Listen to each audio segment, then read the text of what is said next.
All right, so I'm not going to bore you with some long, profound introduction about why these 6 books will change your life.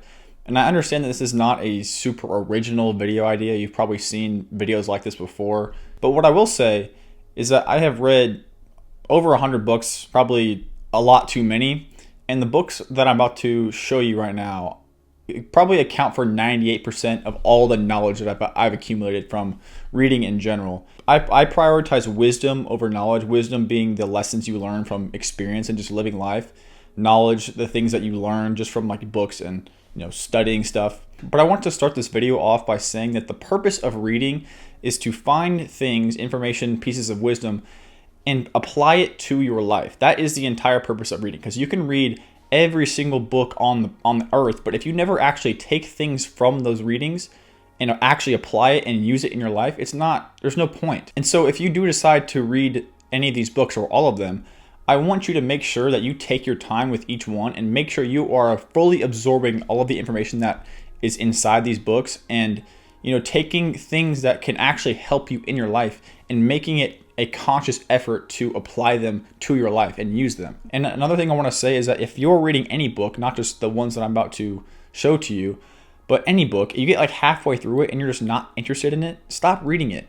I see so many people put so much pressure on themselves that once they start a book, they feel like they have to finish it regardless of if they're interested in it or not. But I think the most important thing when it comes to consuming any sort of content or just reading or learning anything, I think it's so important to be actively engaged and interested in what you are actually learning, because if you're not actively engaged, you're not interested in what you're reading, you're not going to be fully present, you're not going to be absorbing the information like you could be. And when you get that like little spark of excitement when you read something, it is because you see potential to implement it into your life. Any line or piece of information that like makes you feel excited, that little dopamine rush that you get, those are what you are looking for when you are reading anything. What I'm going to do is kind of go from beginner to more advanced, I guess, in the order of how I present these books, but I don't really think there's any specific order in which you have to read these. I think, and I want to order it this way because I think it's important to have at least some understanding of how advanced or how beginner level a book is. Because like if you were to read the 5th or 6th book on this list that I'm about to show you, you'd probably feel a little bit lost. You'd probably lose interest in it very quickly. So I think just having that understanding is going to be pretty important. With that being said, the first book I'm going to talk about is Rich Dad, Poor Dad. You've probably heard of this before. It is a book about money, essentially, where the main character, the author, Robert Kiyosaki, he has 2 dads. There's a poor dad and there's a rich dad. The poor dad is kind of the, get an education, get a stable job, and that's how you make money. The rich dad, who's not even his biological dad, it's his friend's dad. He's more about the entrepreneurship, make money work for you, invest, build a business. That's kind of how he views money. And so this book is not going to tell you exactly how to make money, but what it will do, and why I think it's such an important book to read, is it will give you the right, it'll form a great mindset for you around money. Because when I first read this book, I didn't have any idea about how money worked. I have no idea what money is. And so I actually resonated more with the poor dad at the beginning of this book, because that was all I'd been told. The way that he kind of approached his career and his life was kind of what I thought I was going to do. But as I read this book, it kind of became clear to me that pretty much everything I've been told about money was just not right, or at least it wasn't beneficial to me. And so I think that is a very, very important thing to note, because it sets a solid foundation for, when you want to build that business or do some sort of investing or anything like that. And again, I'm not somebody who is super well versed in building businesses and entrepreneurship and making money, but that would be the most important thing, I think, for somebody who is trying to go down that road, is having a solid understanding and having a good mindset around money. And so the second book I want to talk about is Meditations, Marcus Aurelius Meditations. And this is a book, it's a personal diary essentially of Marcus Aurelius, who is a Roman emperor. And I can't really describe exactly what the plot, there's no plot of the book. It's basically a diary, his journal. And there's so many insights, and it's kind of crazy how relevant this book is today. He's really, really well known for kind of the Stoicism model, I guess you could call it. And I think Stoicism gets a pretty bad rep sometimes, because I think some people tend to think of it as suppressing your emotions and just when you get angry, just not showing it and bottling it up, which that's not how it is at all. And if you read this book, you'll kind of understand what it is. But to sum it up, stoicism is essentially just not allowing your emotions to control you. And feeling the emotions, you can get angry, you can get sad, you can get pissed off. That is all normal. But the purpose of stoicism is not allowing those emotions to drive your decisions. Essentially, you have the power over those emotions. You have the control over them, and you can make them work for you. Just kind of like the Rich Dad Poor Dad. You make your emotions work for you, not the other way around. But all in all, it talks about how to just be a good person, how to live a good life, how to deal with people, how to deal with stress. And it always blows my mind because I've read that book like twice at least. It's still so relevant today, despite being written very, very long ago. And so I think there's so much to learn from it because it'll just kind of give you such a good insight, many good insights on how to just be a good person, how to live a good life, how to be a man. And I think what you can do is think of it like a friend kind of just giving you advice almost. That's kind of how I felt when I was reading it.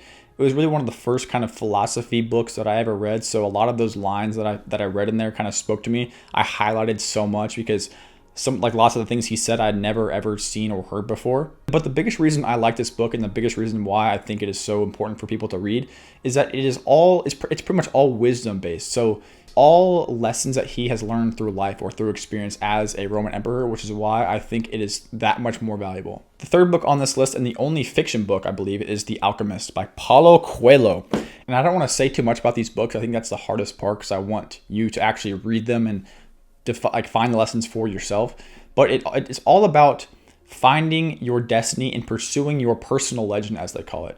And the main character in this book is a shepherd, and he's always thinking about his destiny or his personal legend. He's dreaming about it all the time, but he never actually has gone and pursued it yet until this book starts. And it just kind of goes through all these different things that you will encounter when you are on the pursuit of any sort of destiny or mission.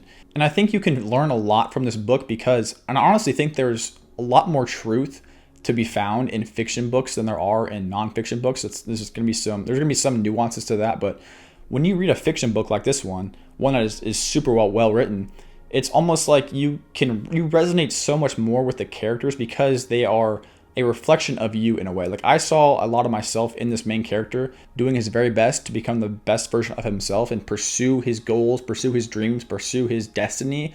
And it's just kind of insane to think about how many things you will just learn from experience chasing your dream, chasing your destiny. And I think that's one of the most important messages that this book puts across, that you can do all the thinking, all the pondering, all the planning that you want, but until you actually just start pursuing it, taking those steps towards your destiny, towards your dreams, you're not going to get anything out of just thinking about it. You actually have to go and put yourself out there and move towards it. That's how you gain all the wisdom. That's how you actually make the progress. It sounds simple, but it's so true. And I think it just goes to show that any person out there who has a destiny or dream that they want to pursue, they can achieve it if they just follow their heart and follow their spirit and just live their life in accordance to who they are. The fourth book I want to discuss is The Art of War by Sun Tzu. And this book was originally written to be like a strategy book on military tactics and war. But nowadays, you can apply the lessons that you learn from this book into any sort of situation that requires you to battle. Any sort of battle that you might have, like a football game, for example. You have two teams going up against each other. They are battling. And there's so many things in this book that can be used in a football game, for example. If you're participating in any sort of game or any sort of sport that requires you to go against somebody else and outthink your opponent, outperform your opponent, this book is going to be so helpful for that. Like I have taken so many of the lessons that I've learned from this book and applied them to like things like chess or boxing. Like it's all the same. Because when you think about it, any sort of competition doesn't have to be war or battle. Any sort of competition kind of is built on the same principles and the same foundation. And the beauty of reading this book is that it's up to your interpretation. You can use these tactics and rules and pieces of wisdom however you want, however you see fit. And I might as well show you what this book actually looks like because it's not a traditional book. It's kind of like, there's just little, I hope you can see this, but there's just kind of like little pieces of wisdom, like quotes kind of as you go through. There's chapters kind of that go over each aspect of war.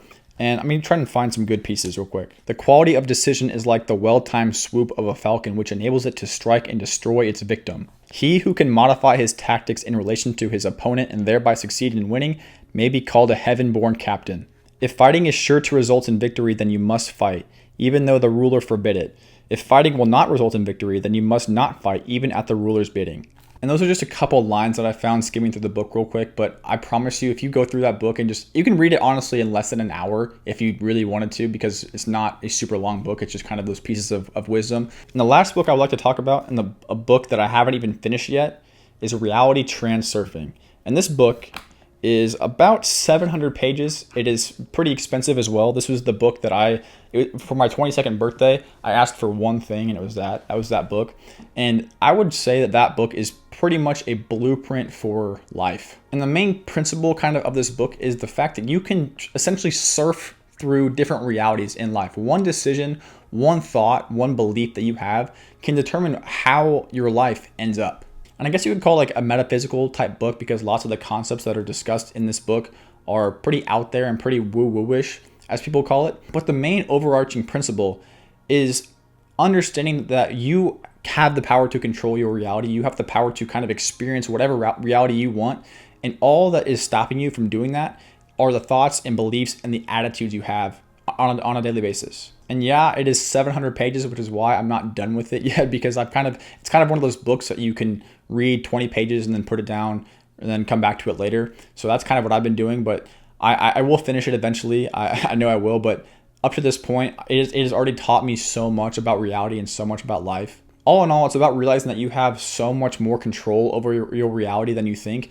And if you can nail down your thoughts, your beliefs, and your actions and your attitudes, you have the ability to surf towards any reality that you want. But that's all the books I wanted to talk about today. I know I didn't go too in depth into each one, but I kind of just wanted to provide a little bit of an outline or a synopsis, I guess, of each book, and kind of allow you to see which one interests you, or see if all of them interest you, then that's great. And I think you can buy all of them pretty much wherever you might normally buy books, but you can also, if you accidentally click on this website that I'll link in the description called LibGen, you can also accidentally get them all for free maybe.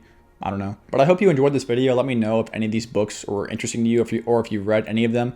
Also, let me know if you have any books that I should have included maybe, or any books that you would recommend somebody to read, and I'll definitely check those out as well. But yeah, thank you for watching. Feel free to leave any comments or questions in the comments below. Subscribe, all that stuff. But until next time, peace out.